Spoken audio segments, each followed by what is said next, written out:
오늘 이 아침에 하나님께서 우리에게 주신 말씀은 민수기 10장 11절부터 12장까지의 말씀 가운데 민수기 11장 1절부터 3절까지의 말씀입니다. 구약성경 213쪽 민수기 11장 1절부터 3절까지의 말씀입니다. 구약성경 민수기 11장 1절부터 3절까지 구약성경 213쪽 민수기 11장 1절부터 3절까지의 말씀을 우리 함께 한 목소리로 읽겠습니다. 시작. 여호와께서 들으시기에 백성이 악한 말로 원망하매 여호와께서 들으시고 진노하사 여호와의 불을 그들 중에 붙여서 진영 끝을 사르게 하시매 백성이 모세에게 부르짖음으로 모세가 여호와께 기도하니 불이 꺼졌더라. 그곳 이름을 다베라 불렀으니 이는 여호와의 불이 그들 중에 붙은 까닭이었더라. 아멘. 오늘은 민수기 10장 11절부터 12장까지의 말씀 가운데 말씀으로 교재에 있는 제목대로 시내산에서 가데스까지의 진군, 시내산에서 가데스까지의 진군이라는 제목으로 하나님의 말씀 함께 나누도록 하겠습니다. 우리 교재에 나와 있는 포인트 116쪽에 나와 있는 포인트를 함께 읽어보도록 하겠습니다. 시작. 가나안을 향해 출발하였지만 아직 성숙하지 못한 백성들의 불평이 계속되었고 하나님은 그들에게 진노하십니다. 아멘. 우리는 지금까지 민수기의 말씀을 함께 1장부터 10장까지 그들의 백성들이 출발하기 전까지의 모습을 보면서 이스라엘 백성들이 광야의 행진 준비가 얼마나 완벽했는지 우리가 살펴보았죠. 말씀드린 대로 그들은 더 이상 과거 애굽 땅에서 종이었던 연약한 그런 민족이 아니었습니다. 하나님의 철저한 다스림과 또 지도 속에서 어느덧 그들은 하나님의 군대로 거듭나고 있었지요. 하나님을 중심으로 모든 지휘관들 그리고 60만의 군인들 그리고 또 레위 제사장들과 레인들까지 모두가 온 백성들이 하나님께 헌신을 다짐하는 그런 모습들을 우리는 보았습니다. 그들에게 더 이상 거칠 것은 없어 보였죠.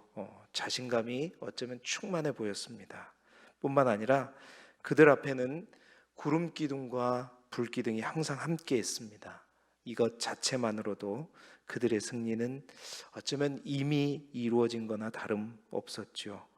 하나님께서 약속하신 젖과 꿀이 흐르는 땅, 곧 가나안 땅은 이미 그들의 손에 쥐어져 있는 것처럼 여겨졌습니다. 모세가 그러한 어떤 기대를 1장부터 10장까지 고스란히 적어놓고 있었죠. 우리가 읽어보았지 않습니까? 이제 모세의 생각에도 하나님께서 이제 이스라엘 백성 가운데 함께 하시기 때문에 반드시 가나안 땅을 우리 모두가 함께 밟을 수 있을 것이라고 기대했었죠. 확신에 차 있었습니다. 그런데 오늘 우리가 읽은 본문 드디어 이제 출발했어요. 10장 11절에 출발했는데요.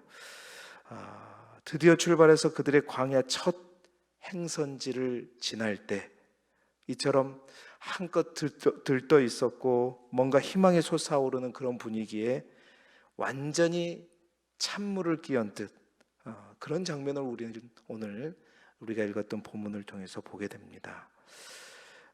광야의 길이 쉽지 않을 거라고 또 하나님은 아셨고 때문에 여러 가지로 당부하셨죠. 그런데 우리도 예측하고 있었지만 어떻게 출발하자마자 아니 벌써 이렇게나 빨리 그들은 오늘 본문에 보니까 악한 말로 원망하더라. 악한 말로 원망하더라. 모세의 당찬 기대는 그냥 한순간에 산산조각이 되어버렸죠. 뿐만 아니라 이러한 모습을 바라보면서 하나님은 얼마나 답답했을까. 어제 우리가 본문을 통해서 봤죠. 마지막 이제 출발하기 전에 하나님께서 말씀하셨잖아요. 반드시 너희들이 기억할 게 있다. 광야에 가보게 되면 이 세 가지는 반드시 기억하라. 첫째, 너희의 생각들이 항상 유월절의 하나님, 내가 어떻게 너희를 구원했는지, 또 앞으로 내가 너희를 어떻게 구원할 건지, 너희를 구원하실 분은 누구다? 나다. 여호와가 구원이시다. 절대 잊지 마라. 단 한순간도 잊지 마라. 뿐만 아니라 너희의 눈으로는 항상 구름 기둥과 불 기둥을 바라보면서 잠시도 이 행군의 총지휘관이 누가 너희를 책임지는 건지 잊지 말아라. 내가 지휘관이고 그 구름 기둥과 불 기둥이 여호와의 명령이라고 했잖아요. 하나님의 명령만, 그러니까 하나님의 말씀만 집중하라. 뿐만 아니라 너희의 눈으로 뿐만 아니라 너희의 귀는 나의 은나팔 소리를 들어라. 하나님의 나팔 소리만 들어라. 그리고 안 되면 그 나팔 소리를 통해서 나를 찾으라. 이렇게 말씀하셨잖아요. 그런데 여지없이 출발하자마자 무슨 이유인지도 정확하게 나와 있지 않아요. 오늘 본문에 보면 무슨 이유인지도 나와 있지 않고 그저 악한 말로 원망하는 이스라엘의 모습이 나타납니다. 무엇이 그들을 한순간에 이렇게 무너지게 했을까? 무엇이 그랬을까? 1년 동안 준비했잖아요. 시내산 학교에서 1년 동안 준비된 그들을 한순간에 넘어뜨렸던 진짜 적은 누구였을까? 오늘 말씀을 통해서 우리가 발견할 수 있는 진짜 그들을 무너뜨린 적, 그 적을 함께 말씀 가운데 찾아보겠습니다. 첫 번째로 진짜 적은 그들 안에 있는, 또한 우리 안에 있는 불신앙입니다.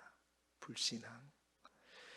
그렇게 강조하고 또 강조하고 가르쳤음에도 불구하고 또 두 번에 걸친 6월절, 1월 14일에 빠진 사람까지 한 달 동안 기다려갖고 2월 14일에 2차 6월절까지 지내면서 모든 백성이 반드시 6월절의 하나님, 너희를 구원하신 그 하나님을 반드시 기억하라고 감격 가운데 그 6월절을 보냈음에도 불구하고 이스라엘 백성들은 광야에 나오자마자 그 6월절의 하나님, 그 6월절의 은혜를 어디에다 다 팔아먹었는지, 정말 인간이 이토록 연약한 것인가? 정말 이 정도밖에 안 되는 것인가? 성경은 아까도 말씀드렸듯이 무엇 때문에 이스라엘 백성들이 악한 말로 하나님을 원망하고 있는지에 대해서는 침묵하고 있어요. 말하고 있지 않아요.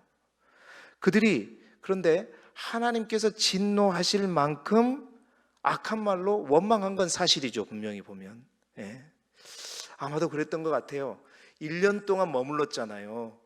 시내 광야에 1년 동안 머물면서 나름대로 그들은 또 그 광야가 그래도 있을만 했고 종도 아니고 누구에게 밑에서 시달리는 것도 아니고 자기들만의 어떤 학교에서 하나님의 가르침을 받으면서 1년 동안 시내 광야에 머물면서 그래도 살만했던 것 같아요. 그런데 이제 어느 날 하나님의 구름이 딱 떠오르는 순간 광야를 향해 나아가 보니 이것도 불편하고 저것도 불편하고 요것도 힘들고 저것도 힘들고, 그래서 여기저기서 이유는 없지만 괜히 투정 부리고 짜증내고 다른 말로 하나님을 원망했던 게 아닌가. 여러분, 감격적으로 정말 이스라엘 백성들을 애고로부터 구원해 주셨던 그 6월절의 은혜, 그리고 1년 동안 우리를 가르친 후에 다시 한번 이제 진짜 목적지를 향해서 또 한 번 우리를 출발하게 하셨던 그 하나님의 그 감격스러운 은혜, 여러분, 그 은혜가 왜 이렇게 오래가지 않을까요? 그 은혜가 그냥 그때는 모든 것을 다 이겨낼 수 있을 것 같고 모든 것을 다 감당할 수 있을 것 같았는데 그저 광야에 나오자마자 그 은혜는 어떻게 이렇게 소멸되어 버렸을까? 어떤 대적들이 나타나서 그들을 막 힘들게 하고 무너뜨리고 그들을 친 것도 아니잖아요. 그런데 어떻게 그들은 스스로 이렇게 무너지는가? 그 이유는 이스라엘 백성들의 진짜 적이 누구인지 무엇인지 그들이 온전히 알지 못했기 때문이었습니다. 진짜 적은 저 광야에 도사리고 있는 도적대도 아니었고 어떤 짐승도 아니었고 저 가나안 족속도 아니었고 아말렉 족속도 아니었고 아낙 자손도 아니었어요. 진짜 적은 누구였냐? 바로 그들 안에 있었던 불신앙이에요. 그들 안에 있는 진짜 믿음.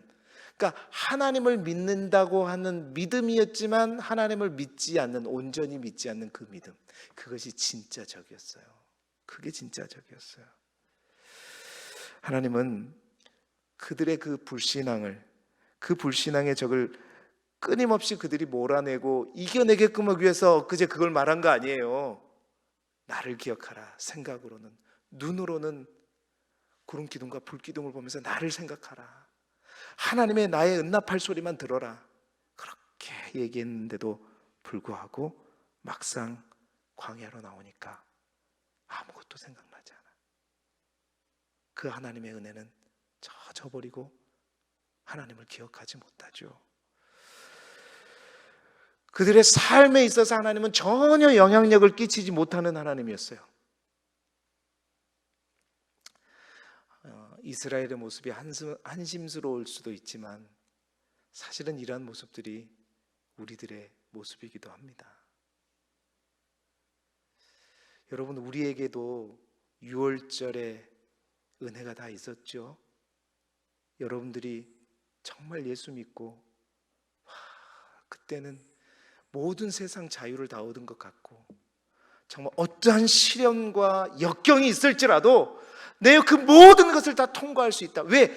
하나님이 나와 함께 하시고 하나님이 나를 붙들어 주시기에 다 이길 수 있을 것 같았는데 막상 그 시험이 도사리고 있는 광야에 딱 접어든 순간 그 은혜는 완전히 소멸돼 버리고 그때 그 뜨겁게 불타오르던 하나님께서 충만하게 역사했던 그 은혜는 다 잊어버리게 되죠. 여러분, 우리가 처음 받았을 때 그 6월절의 은혜뿐만 아니라 마찬가지입니다. 부흥회를 통해서 또 어떤 집회를 통해서 주먹을 불끈지 그래 내가 연약했구나, 하나님 나와 함께 계시구나, 하나님이 나를 돕고 계시는데 내가 그걸 왜 잊고 있었지? 주먹을 불끈지고 다시 해보자. 그러고 다시 세상에 딱 나가자마자 또 시험 앞에 어려움 앞에 또 다 잊어버리고 매주간 하나님의 말씀을 듣고 맞아, 하나님이 죽음에서 우리를 살리신 부활과 능력의 하나님이시지, 그렇게 그 은혜를 깊이 있게 간직하고 그 은혜 가운데 내가 분명히 살아낼 거라고 했는데 문 열고 나가자마자 하나님은 나의 삶 속에서 역사하시는 하나님은 아니고 그저 성전에서만. 여러분, 이유는 딱 한 가지죠. 이유는 사도 바울이 말했던 것처럼 예수를 믿는다고 다 똑같은 그리스도인이 아니라는 거예요. 사도 바울이 말했잖아요. 그리스도인 가운데에서도 육적인 그리스도인이 있다. 영적인 그리스도인이 있는가 하면 육적인 그리스도인이다. 그러니까 육에 속한 사람은 다른 거죠. 육에 속한 사람은 그리스도가 없는 사람이에요. 세상에 속한 사람들과는 달라요. 똑같은 그리스도인, 그러니까 세상에 속한 세상 사람들과는 다르지만 그리스도인 가운데도 영적인 사람이 있는가 하면 육에 속한 그리스도인이 있어요. 그 육에 속한 그리스도인을 사도 바울은 뭘로 진단하느냐? 영적인 어린 아이로. 예수 그리스도를 믿었지만 그 예수 그리스도가 내 삶의 진정한 주인이 되지 못하고 내 삶의 손님으로만 들어와 있는 자, 그들을 향해서 사도 바울은 영적인 어린아이. 여러분, 이스라엘 백성들은 착각했어요. 1년 동안 훈련받고 정말 하나님 앞에 배우고 이제 뭔가 된 것 같았지만 아직도 그들의 모습은 뭐예요? 그냥 불평만 있으면 바로 하나님 원망하고 모세를 원망하고 저 출애굽으로 돌아가겠다 했던 영적인 어린아이 그대로였어요. 그들의 불신앙. 여러분, 답은 뭐냐? 답은 뭐냐? 하나님 말씀하신 거 그거예요. 여호와를 기억하고 하나님을 바라보고 하나님의 말씀을 듣는 거. 끊임없이 말씀으로 그 불신앙을 이겨내는 거예요. 답을 이미 가르쳐 줬거든요. 그걸 기억하지 못하는 것이죠. 영적인 건망증이 문제입니다.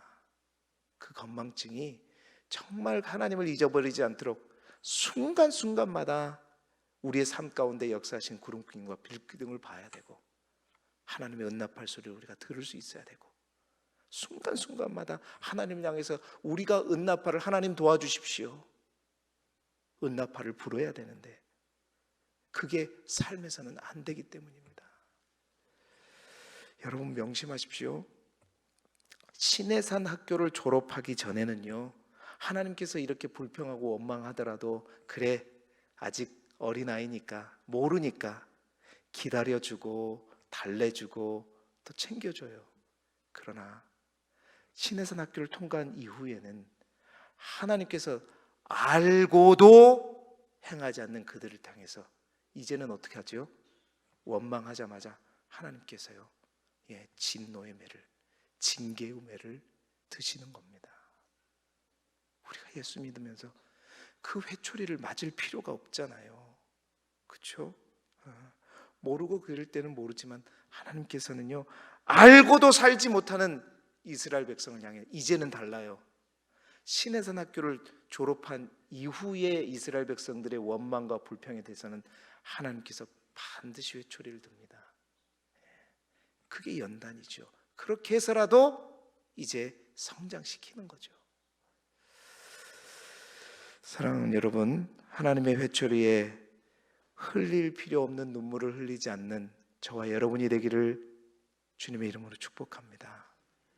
두 번째 진짜 적은 우리 중에 있는 탐욕입니다.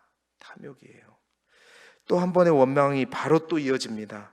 민수기 11장, 오늘 우리가 읽은 본문 그 다음에 4절부터 9절까지 그들 중에 섞여 사는 다른 인종들이 탐욕을 품으면서 시작돼요.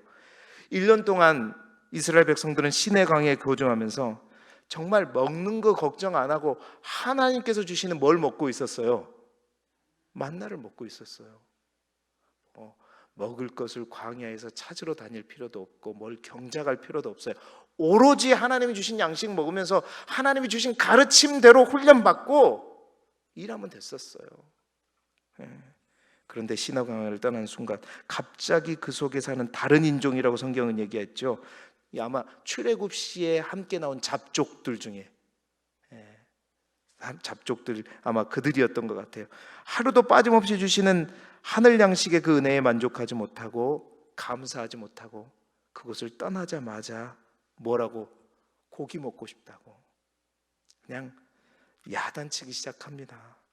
고기가 먹고 싶어 죽겠다고 고기를 달라고 하면서 울고 불고 하자 그 분위기가요, 그 다른 인종에서만 멈추는 것이 아니라 그 불평이, 그 원망이 누구에게로요? 이스라엘 백성 모두에게 순식간에 퍼져버린 거예요. 오늘 성경이 보면 그래요. 순식간에 퍼져버려서 수십만의 이스라엘 백성들이 남녀노소 노소 합해서 얼마였어? 200만 명에 하나는 그 사람들이 하루아침에 장막문 앞에 딱 앉아가지고 고기 내놔라고, 고기 좀 먹게 해달라고 모세를 향해서 막 울고 불고 하면서 하기 시작해요. 여러분, 하나님께서 이 광경을 보면서 얼마나 진노하셨는지 그토록 원하는 고기를 메추라기를 통해서 하루아침에 몰아서 안겨주시죠. 그런데 성경에 보니까 그 고기가 이 사이에서 아직 남아있을 때 고기 때문에 하나님께 불평에 터뜨렸던 사람들을 하나님께서 어떻게 했다? 전부 심판했다. 그래서 그곳을 일컬어 기브롯 핫다와 바로 탐욕의 무덤이라고 이름 붙였죠. 그러니까 탐욕을 품다가 결국 다 무덤에 들어갔다는 이야기입니다. 여러분, 우리가 성경을 이제 갑자기 이 본문을 본 게 아니라 우리가 창세기부터 쭉 봐왔지 않습니까? 저와 함께. 정말 이스라엘 백성들이 여기 오기까지 애굽에서 430년 동안 심한 고역에 시달리면서 정말 삶의 소망을 잃고 살았던 그들을 하나님께서 택하시고 부르셔서 하나님의 소유를 삼으시고 거룩한 백성으로 제사장의 나라로 세우시기 위해서 날마다 그들을 먹이시고 또 반석에서 물이 나게 하시면서 또 물을 먹이시고 구름 기둥과 불 기둥으로 그 광야 한복판에서도 하나님께서 낮에는 구름 기둥, 밤에는 불 기둥으로 추위와 더위를 다 막아가면서 여기까지 이끌어 오고 계시잖아요. 그런데 그 하나님의 은혜를 망각하고 그들 먹는 것, 단지 식욕, 그 탐욕으로 하나님을 원망하는 이들. 여러분, 외부적인 진짜적이 아니라, 외부적인 적이 진짜적이 아니라 그들 안에 있는 탐욕이, 이 탐욕의 마음, 탐심의 마음이 진짜 적이었던 것 같아요. 인류의 최초의 죄가 들어오기 시작한 거 뭐 때문이었죠? 동산에 있는 모든 나무는 다 먹어도 돼요. 그게 하나님의 은혜잖아요.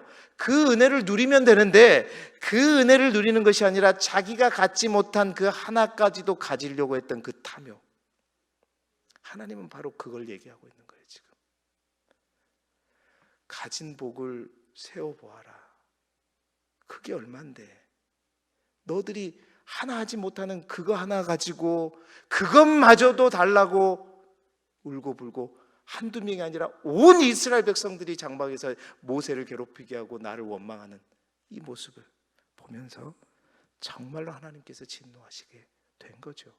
과연 이게 얼마 전에 출발하기 전에 그 뜨겁게 하나님의 은혜를 누렸던 그들이 맞는가 도대체?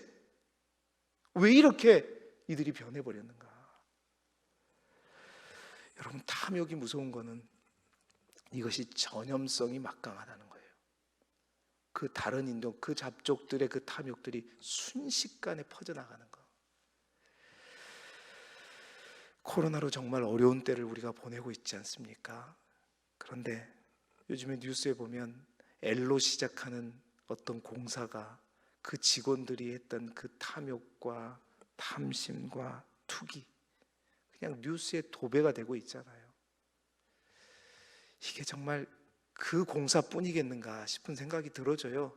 아직 우리가 뚜껑을 열지 않아서 그렇지 정말 인간의 탐욕은요, 가진 자들이 더해요. 물론 선하게 가진 것들을 하나님의 은혜로 알고 하나님께 영광 돌리며 드리면서 사는 그런 분들도 참 많지만 우리 인간이 본성에 의지하게 살아가는 이럴 수밖에 없다는 거죠. 진짜 적이 누구냐? 우리 안에 있는 이 탐욕이란 말이에요. 답은 뭐예요? 사도 바울이 갈라디아 교인들에게 말하잖아요. 그리스도 예수의 사람들은 육체와 함께 그 정욕과 탐심을 어디에 못 박아라? 십자가에 못 박아야 돼요. 답은 만일 우리가 성령으로 살면 또한 성령으로 행할지니, 답은 영적인 그리스도인이 되는 것밖에 없어요. 성령 충만한 것밖에 없단 말이에요. 그래야 우리의 탐심, 육적인 본성을 의지하면 우리도 모르게 나올 수밖에 없는 거라니까요. 그러니까 그런 것들이 나오지 않도록 성령으로 가득 채워버리는 거, 말씀으로 가득 채워버리는 것밖에, 그거밖에 답이 없거든요. 세 번째 진짜 적은 뭐냐? 우리 중에 있는 시기입니다. 시기. 12장에 보게 되면, 여러분 오늘 한번 11장 12장 한번 본문을 읽어보세요. 참 모세가 얼마나 외로운 싸움을 싸우고 있는지, 모세의 마음이 어떠한지, 모세를 가장 잘 알고 모세를 가장 이해해 줄 수 있는 사람들이 누구예요? 모세의 형 아론이고 누나 미리암이잖아요. 근데 누나 미리암과 모세가 어떻게 해요? 아론이 어떻게 해요? 모세를 비방합니다.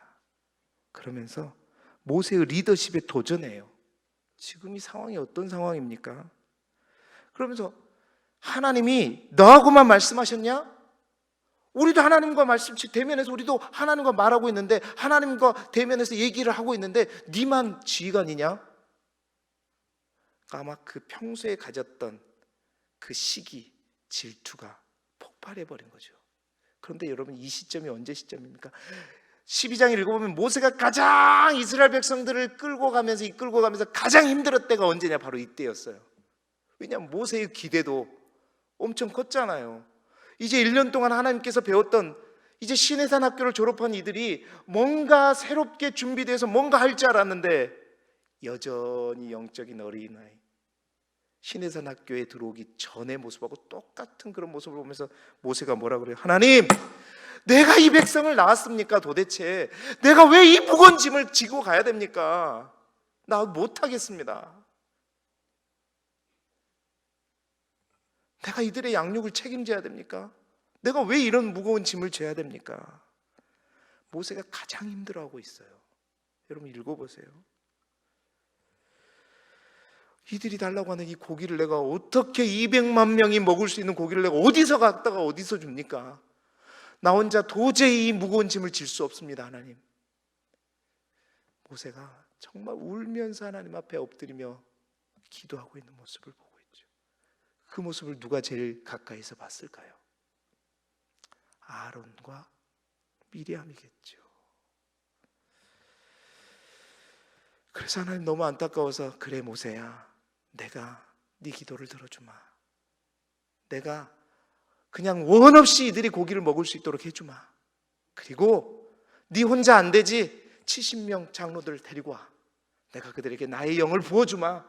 그래서 네 곁에서 함께 네가 혼자 이 짐을 지지 않도록 내가 도와주마. 이렇게 해주셨어요. 그 모습을 옆에서 보고 있던 아론과 미리암이 아마 모세만 그렇게 챙겨주는 것이 더 이제 얄밉고 싫었을까요? 모세를 향해서 비방하고 원망하고 모세의 흠을 끄집었다가 구수 여인을 취한 것 가지고 이랬네 저랬네, 니만 지휘관이니, 우리도 하나님과 기도하고 하나님과 얘기하는 자인데 니만 지휘관, 니 마음대로 하지 마라. 여러분, 진정한 적은 가장 가까이에 있는 사람들 가운데 발생하는 시기요, 질투요, 비방이었습니다. 이게 정말 하나님의 군대의 모습인가? 진짜 적은 누구인가? 보이지 않는 우리 내면에 있는 탐욕과 시기와 질투와 불신앙이었어요. 여러분, 아가서 2장 15절에 보면 우리를 위하여 여후 곧 포도원을 허는 작은 여우를 잡으라. 우리의 포도원에 꽃이 피었습니다. 솔로몬과 술람미 여인이 정말로 이루어질 수 없는 놀라운 사랑을 딱 얘기하면서 아름다운 그들의 사랑의 꽃이 피었을 때 솔로몬과 술람미 여인이 함께 얘기합니다. 솔로몬이 얘기하죠. 이제 우리가 조심할 것은 작은 여우다. 작은 여우를 함께 잡자. 여러분, 포도원에 봄꽃이 필 때 가장 두려운 존재가 누구냐면 작은 여우예요. 큰 동물들은 포도원의 열매를 따먹고 도망가 버리지만 작은 여우는 울타리 밑으로 땅을 파갖고 들어와가지고 지도 새도 모르게 들어와가지고 그 포도원의 작은 여우들은요, 열매도 없는 꽃이 피는 그 봄날 이 땅을 갉아가지고 이 제대로 그 땅을 푸석푸석하게 만들어가지고 뿌리를 제대로 내리지 못하고 그들이 열매를 맺지 못하도록, 그래서 가을 되면 아무 열매도 맺히지 않도록 포도나무를 죽여버리는 애들이 누구예요? 작은 여우거든요. 눈에 보이지는 않지만 조용히 살그머니 다가와가지고 모든 것을 다 갉아먹어버리고 아무런 열매도 맺히지 않게 만드는 작은 여우를 잡자. 우리의 이 아름다운 사랑이 분명히 네가 왕궁에 들어가게 되면 너를 시기하는 무리들도 많을 것이고, 그러므로 인해서 나에 대한 확신이 아마 흔들릴 것이고, 이게 뭐다? 작은 여우다. 앞으로 우리에게는 이 작은 여우를 우리 함께 잡자. 이게 솔로몬의 요청이잖아요. 여러분, 작은 여우는 우리와 하나님 사이에서도 반드시 침투합니다. 문제는 잘 보이지 않아요. 작은 여우를 잡아내는 저와 여러분이 되기를 주님의 이름으로 축복합니다. 그 작은 여우를 예수 그리스도의 그 십자가에 못 박아버리자고요. 그래야만 아름다운 포도 열매가 주렁주렁 열리게 되는 것이죠. 오늘도 보이지 않는 적, 우리 안에는 의심과 불신앙과 시기와 탐심과 탐욕을 그리스도 예수 안에서 모두 잡아버리고 우리의 광야 속에서 아름다운 하나님의 회초리가 아니라 하나님이 주신 놀라운 역사를 맛보는 저와 여러분이 되기를 그리스도 예수 이름으로 축복합니다. 기도드리겠습니다. 하나님 아버지,